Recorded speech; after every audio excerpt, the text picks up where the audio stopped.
بسم اللہ الرحمن الرحیم۔ جب حضرت نوح علیہ السلام کشتی بنا رہے تھے تو ایک مومنہ بوڑھی عورت روز اللہ کے نبی کے پاس اپنی گٹھری لے کر آتی اور کہتی، اے اللہ کے نبی، کب کشتی روانہ ہوگی؟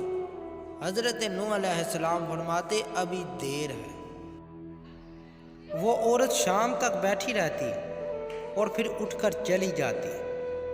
ایک دن حضرت نوح علیہ السلام نے فرمایا کہ اے عورت، جب جانا ہو تو تمہیں بتا دیا جائے گا۔ یہ عورت واپس چلی گئی اور انتظار کرنے لگی کہ کب نوح علیہ السلام بلائیں گے۔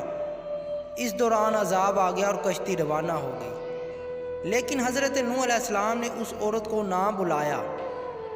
ظاہری طور پر نوح علیہ السلام کو اس کو بلانے کا یاد ہی نہ رہا۔ جب طوفان تھما تو ایک دن حضرت نوح علیہ السلام کے دل میں محبت اٹھی کہ شہر کو دیکھوں جہاں سے چلا تھا۔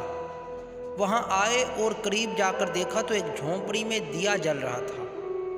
حضرت نوح علیہ السلام یہ دیکھ کر چونک گئے کہ روئے زمین پر کوئی ایسا گھر بھی نہیں کہ اتنے عظیم طوفان کے بعد بھی جس میں چراغ جل رہا ہے۔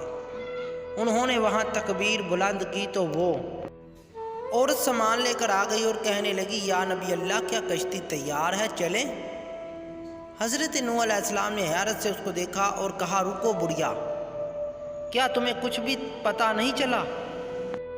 وہ کہنے لگی، یا نبی اللہ، کیا نہیں پتہ چلا؟ کہا، اتنا بڑا سیلاب آیا، بارش آئی، تمہیں کچھ بھی پتہ نہیں چلا؟ بڑھیا کہنے لگی، یا نبی اللہ، بس ایک دن بادل گرجے تھے اور کچھ ہلکی سی پھوہار پڑی تھی۔